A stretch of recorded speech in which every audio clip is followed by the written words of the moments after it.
ನಮಸ್ತೆ ಕರುನಾಡು. ಬೆಳಗ್ಗೆ ಹೊತ್ತು ಟೈಮ್ ಆಗಿದ್ದಾಗ ಎಣ್ಗಾಯಿ ಪಲ್ಯ ಮಾಡೋದು ಲೇಟ್ ಆಗುತ್ತೆ. ಆ ಟೈಮಲ್ಲಿ ಸೇಮ್ ಎಣ್ಗಾಯಿ ಪಲ್ಯಕ್ಕೆ ಟೇಸ್ಟೇ ಕೊಡೋ ಥರ ಈ ಥರ ನಮ್ಮಮ್ಮ ಪಲ್ಯ ಮಾಡ್ತಾರೆ. ಯಾವ ಥರ ಅಂತ ಈ ವಿಡಿಯೋದಲ್ಲಿ ತೋರಿಸ್ಕೊಡ್ತಾ ಇದ್ದೀನಿ. ಸ್ಕಿಪ್ ಮಾಡದೆ ಕೊನೆ ತನಕ ನೋಡಿ. ಇಲ್ಲಿ ನಮ್ಮಮ್ಮ ಹೀರೆಕಾಯಿ, ಕ್ಯಾಪ್ಸಿಕಮ್ಮು, ಮುಳ್ಗಾಯಿ ಮೂರನ್ನೂ ಸಹ ಯೂಸ್ ಮಾಡಿಕೊಂಡು ಪಲ್ಯ ಮಾಡ್ತಾಯಿದ್ದಾರೆ. ತರಕಾರಿಗಳನ್ನ ಈ ಥರ ಉದ್ದುದಕ್ಕೆ ಹೆಚ್ಚಿಟ್ಕೊಬೇಕು. ಒಗ್ಗರಣೆಗೆ ಸ್ವಲ್ಪ ಈರುಳ್ಳಿ, ಕರಿಬೇವು ಸೊಪ್ಪು ಎರಡನ್ನೂ ಸಹ ಹೆಚ್ಚಿಟ್ಕೊಂಡಿದ್ದಾರೆ. ಸ್ವಲ್ಪ ಕಡಲೆ ಬೀಜನೂ ಸಹ ಹುರಿದಿಟ್ಕೊಂಡಿದ್ದಾರೆ. ನಂತರ ಒಂದು ಜಾರಿಗೆ ಸ್ವಲ್ಪ ಕಾಯಿ ತುರಿ, ಒಂದು ಅರ್ಧ ಈರುಳ್ಳಿ, ಸ್ವಲ್ಪ ಕೊತ್ತಂಬರಿ ಸೊಪ್ಪು, ಒಂಚೂರು ಹಸಿ ಶುಂಠಿ, ಒಂದು ಬೆಳ್ಳುಳ್ಳಿ ಇಷ್ಟನ್ನು ಸಹ ಹಾಕ್ಕೊಂಡಿದ್ದಾರೆ.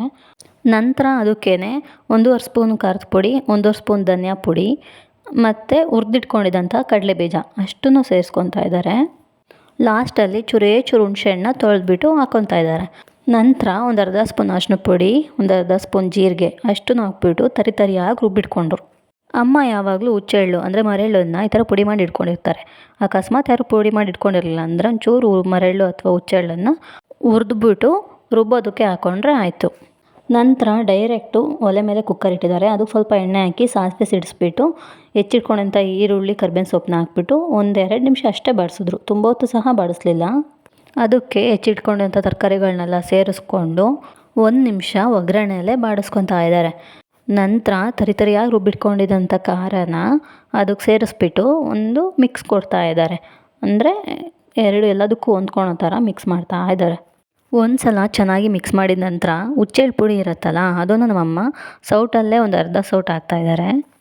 ನಂತರ ಅದಕ್ಕೆ ರುಚಿಗೆ ತಕ್ಕಷ್ಟು ಉಪ್ಪು ಹಾಕ್ಬಿಟ್ಟು ಮಿಕ್ಸಿ ಜಾರ್ ತೊಳೆದಿರೋಂಥ ನೀರು ಇರುತ್ತಲ್ಲ ಅದನ್ನು ಸಹ ಅದಕ್ಕೆ ಸೇರಿಸ್ಬಿಟ್ಟು ಚೆನ್ನಾಗಿ ಮಿಕ್ಸ್ ಮಾಡಬೇಕು. ನಮಗೆ ನೀರು ಸ್ವಲ್ಪ ಬೇಕು ಅನಿಸಿದ್ರೆ ಹಾಕ್ಬೋದು. ಹೀರೆಕಾಯಿ ಎಲ್ಲ ನೀರು ಬಿಡೋದ್ರಿಂದ ಸ್ವಲ್ಪ ನೋಡ್ಕೊಂಡು ಹಾಕ್ಕೊಂಡ್ರೆ ಆಯಿತು. ನಂತರ ಎಲ್ಲದನ್ನು ಚೆನ್ನಾಗಿ ಮಿಕ್ಸ್ ಮಾಡಿಬಿಟ್ಟು ಸ್ವಲ್ಪ ಉಪ್ಪು ಖಾರ ಟೇಸ್ಟ್ ನೋಡಿ ಬೇಕು ಅಂದರೆ ಹಾಕ್ಕೊಂಡು ಫೈನಲಾಗಿ ಮುಚ್ಚಿ 1-2 ವಿಷಲ್ ಹೊಡ್ಸಿದ್ರೆ ಈ ಥರ ಎಣ್ಗಾಯಿ ಪಲ್ಯ ರೆಡಿ ಆಗುತ್ತೆ. ಇದನ್ನು ಜೋಳದ ರೊಟ್ಟಿ ಅಥವಾ ಅಕ್ಕಿ ರೊಟ್ಟಿ ಜೊತೆ ತಿಂತಾ ಇದ್ದರೆ ಆಹಾ ತುಂಬ ಚೆನ್ನಾಗಿರುತ್ತೆ. ನಾನು ಅಷ್ಟೇ ಅಮ್ಮ ಮಾಡಿದಂಥ ಎಣ್ಗಾಯಿ ಪಲ್ಯನ ಜೋಳದ ರೊಟ್ಟಿ ಜೊತೆ ತಿಂದ್ಬಿಟ್ಟು ಅಪ್ಪಾಜಿನೂ ಸಹ ನನ್ನ ಜೊತೆ ಕಡೂರಿಗೆ ಬರ್ತೀನಿ ಅಂದರು. ಹಂಗಾಗಿ ನನ್ನ ಸುಂದ್ರ ಜೊತೆ ಅಪ್ಪಾಜಿ ನಾನು ಇಬ್ಬರೂ ಕಡೂರಿಗೆ ಹೊರಟ್ವಿ. ಇವತ್ತಿನ ವಿಡಿಯೋ ಇಷ್ಟೇ.